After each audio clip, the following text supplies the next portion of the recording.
አማካኝ እነሆ ዜና ቤተክርስቲያን ተጀመረ። በቅድሚያ አርዕስተ ዜና። አንባቢ ትውልድ መጥፋቱ እንዳሳሰባቸው መጽሐፍቶች ባደረጉት ስብሰባ ገለጹ። ወራሾች በቅርቡ ሰላማዊ ሰልፍ ሊወጡ እንደሆነ ሊቀ ሊቃውንት ንቁነት ጋር ተናገሩ። ታላቁ ንጉሥ የዳዋን ስጦታ ከሁሉ አብልጦና አስቀድሞ አጸደቁላት።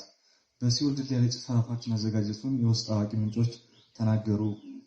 ውድ ተመልካቾቻችን ከተከታተላችሁ የምትገኙት በቁርባ ደብረ መድኃኔዓለም ፈለገ ጥበባት ሰንበት ትምህርት ቤት ተዘጋጅቶ የሚቀርበውን የዜና አምዳችንን ነው። ፈለገ ጥበባት ሰንበት ትምህርት ቤታችን የተለያዩ መርሃ ግብሮችን አዘጋጅቶ ለእናንተ የሚያቀርብ ይሆናል። ዜናውን እየመራሁ አብሬያችሁ ቆይታ የማደርገው እኔ ጋዜጠኛ ገብረ ማርያም ሆናለሁ። አብሮነታችሁ አይለየን። ዝርዝር ዜና። አንባቢ ትውልድ መጥፋቱ እንዳሳሰባቸው መጽሐፍቶች ባደረጉት ስብሰባ ገለጹ። ዝርዝር ዜናውን ባልደረባዬ ወልደ ጊዮርጊስ የሚያቀርብልን ይሆናል። ተከታትለን እንመለስ። ባልደረባዬ ድሩን ስለሰጠኸኝ አመሰግናለሁ። በቀጥታ ወደ ዝርዝር መረጃ እገባለሁ። አንባቢ ትውልድ መጥፋቱ እንዳሳሰባቸው መጽሐፍቶች ሰሞኑን ባደረጉት ስብሰባ ገለጹ። መጽሐፍቶች ባደረጉት ከፍተኛ ስብሰባ እንደገለጹት ከሆነ በውስጣችን መፋቀርን፣ መተሳሰብን፣ መደጋገፍን፣ እድገትን የሚጠቁሙ ችግርን መፍታት የሚችሉ እውቀቶች ይዘን የአእምሮ ብርሃን ሆነን ሳለ የሚያነብን ትውልድ ጠፍቶ የሸረሪት ድር ማድሪያ መሆናችን አሳስቦናል ሲሉ ገለጹ። በተለይ ባልደረባችን ያናገራቸው የመጽሐፍቶች ቁንጮ መጽሐፍ ቅዱስና ሌላ አንድ የታሪክ መጽሐፍ ተማረው እንደተናገሩት ከሆነ በዚህ ዘመን ላለው የተበላሸ ሕይወት መሰረት ምክንያቱ እኛም ማንበብ አለመቻላቸው ነው በማለት የገለጹ ሲሆን በተለይ እኔ በማለት አቶ መጽሐፍ ቅዱስ እንደተናገሩት በቀድሞ ዘመን ያፈራኋቸው ልጆች ከመቀበል ይልቅ መስጠትን፣ ከመሳደብ ይልቅ መሰደብን፣ ከችኩልነት ትዕግስትን፣ ከትዕቢት ትሕትናን፣ ከዝሙተኝነት ድንግልናን፣ ከመተኛት መጸለይን በተግባር የፈጸሙት ውስጤ ያለውን ጥሩ ምግብ አንብበው በመመገባቸው ነው። የዚህ ዘመን ትውልድም እኔም በማንበብ ራሱን ሊያስተካክል ይገባል ሲሉም ተናግረዋል። የዚህ ዘመን ውስጣቸው ያለውን ብሶት ለመናገር የቸኮሉት አንድ የታሪክ መጽሐፍ እንደገለጹት ደግሞ ዛሬ የምናየው ታሪኩን፣ ወጉን፣ ባህሉን፣ ማንነቱን በተለይም ኢትዮጵያዊነቱን በአውሮፓዊ አመለካከትና አስተሳሰብ ቀይሮ የሚናገርበት ቋንቋ የሚያሳፍረው፣ የሚለብሰው የባህል ልብስ የሚያስቀይመው፣ ጆሮውን ካልተበሳ ጸጉሩን ካላሳደገ የሰለጠነ የማይመስለው ትውልድ እንዲጠፋ ያደረገው እኔ ውስጥ ያለውን የአባቶችን ታሪክ ጠንቅቆ ባለማንበቡ ነው ሲሉም ተናግረዋል።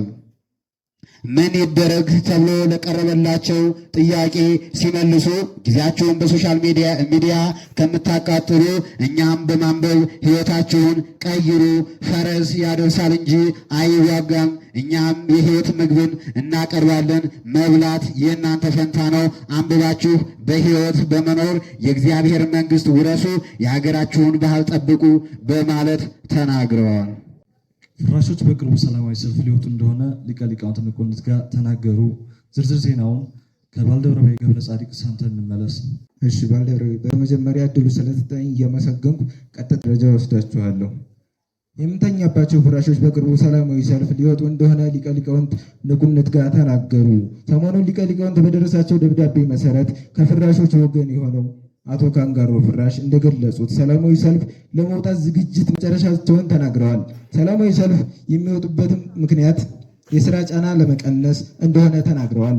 ደብዳቤው መልእክትም ኑሮ በጣም መሮናል፣ ስራ በዝቶብናል፣ እረፍት ጊዜ እያገኘን አይደለም ሲሉ ተናግረዋል። በስፍራው የተገኘችው ባልደረባችን የስራ መብዛቱ፣ የእረፍት ማጣቱ መንስኤ ምን እንደሆነ ለጠየቀቻቸው ጥያቄ እንዲህ ሲሉ ተናግረዋል። የሳር ፍራሽ በበኩላቸው እንደተናገሩት ቤተ ክርስቲያን አይሄዱም፣ ማህሌት አይቆሙ፣ ቅዳሴ ያስቀድሱ፣ ማታ ሰርክ ጉባኤ ይገኙ፣ ሰንበት ትምህርት ቤት አይማሩ፣ ውሏቸውም ማዳራቸውም መተኛት ሆኗል በማለት ሮሯቸውን ገልጸዋል። በዚህም ምክንያት መናኑ ከጸራሞ ደራሞ ጋር ሆነው ይህንን በደል እየፈጸሙብን ነው ብለው ተናግረዋል። እናም የክልሉ መንግስት ንቁነት ጋር መፍትሄ ይሰጠን ዘንድ እንጠይቃለን ሲሉ ተናግረዋል። ሊቀ ሊቃውንት ንቁነት ጋር መሆኑ በተናገሩት ቃለ መጠይቅ መሰረት ለዚህ መፍትሄ ሰጥተዋል። በቲቪ ከሚታዩ ፊልሞች፣ በስልካችን ከሚታዩ የተለያዩ ሚዲያዎች ከመጠቀም ይልቅ ቀድመን በመተኛት ጸሎት ማድረግ፣ ቅዳሴ ማስቀደስ እንችላለን ሲሉ በዚህም ምክንያት የፍራሾች ሰላማዊ ሰልፍ ማስቀረት ይቻላል ብለዋል። ተመልካቾቻችን ይህን ዜና እየተከታተላችሁ የምትገኙት ከፈለገ ጥበባት ሰንበት ትምህርት ቤት ነው። ከማስታወቂያ ቆይታ በኋላ እንመለሳለን። ማስታወቂያ። ስጋው ቆሽሸው ተቸግረዋል?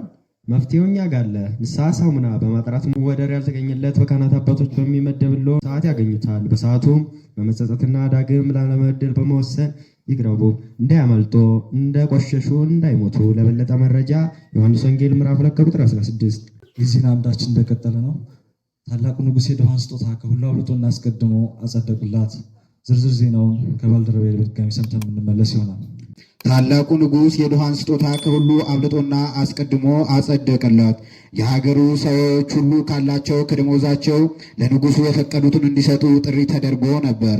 ነገር ግን ግማሹ ሰው እኔ ይህንን ያህል ስጦታ ለንጉሡ የሰጠሁ ነኝ በማለት ራሳቸውን ይቆልላሉ። እንዲሁም እገሌ ምን ያህል ለንጉሡ ሰጠ እያለ ይተያያል፣ አንዱን ከአንዱ ያበላልጣል።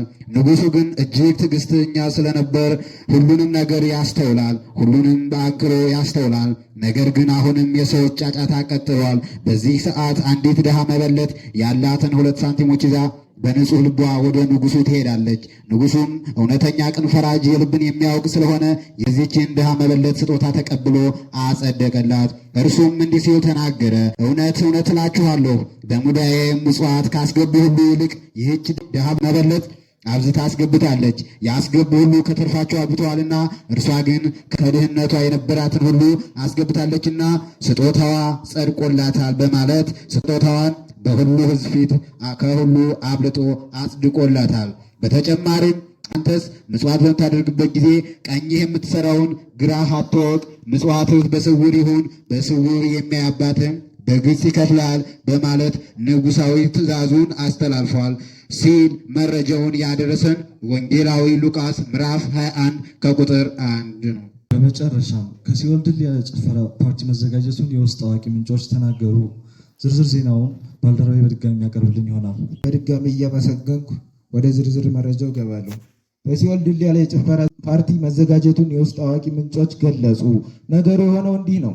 የሰው ልጅ ከሕይወት ሞትን፣ ከጽድቅ ኃጢአትን፣ ከመንፈሳዊነት ዓለማዊነትን፣ ከመልበስ መራቆትን፣ ከመዘመር መጨፈርን፣ ከማንበብ ቲክቶክ ማየትን ምርጫቸው ካደረጉ ሰነባብተዋል። ታዲያ በዚህ ምርጫቸው የተደሰተውና ሲኦል ከባዶነት ወደ ሙሉነት የተለወጠችለት የሰው ልጅ ጠላት ዲያብሎስ ይህንን የሰው ልጅ ምርጫ እናበረታታለን በሚል መሪ ቃል የጭፈራውን ፓርቲ አዘጋጅቷል። እኛም ኦርቶዶክሳውያን ከላይ ከተዘረዘሩት ነገር ራሳችንን በማግለል ከፓርቲው ራሳችን ነፃ እናደርግ ሲሉ ቅዱስ ፓትርያርኩ ተናግረዋል። ተመልካቾቻችን እስካሁን ድረስ ምርጫችሁ አድርጋችሁ ተከታትላችሁ እናመሰግናለን። ቀሪ ሰንበት ትምህርት ቤት መርሃ ግብሮቻችን እንድትከታተሉ ከወዲሁ እየጋበዝን እንሰናበታለን።